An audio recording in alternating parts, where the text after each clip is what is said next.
ఈరోజు దేవుని వాగ్దానము. యెహోవా యందు నమ్మకించువారు కదలక నిత్యము నిల్చు సియోను కొండవలే నుందురు. కీర్తనల గ్రంథము 125 అధ్యాయము 1వ వచనము. సియోను కొండ చుట్టూ ఎన్నో పరిస్థితులుంటాయి. ఒక పెద్ద తుఫాన్ రావచ్చు, వరదలు రావచ్చు. ఏ పరిస్థితి అయినప్పటికీ కూడా కొండ కదలదంటండి.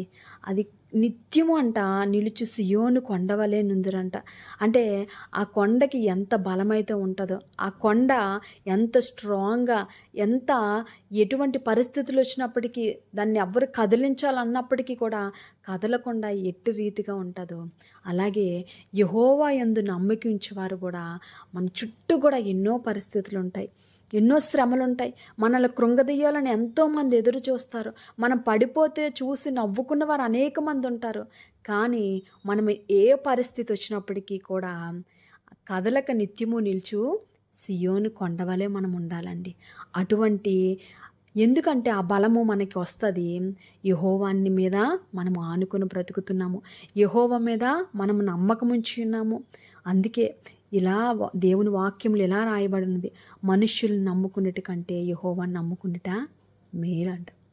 ఆపత్కాలంలో ఆయన నమ్ముకోదగిన సహాయకుడంట.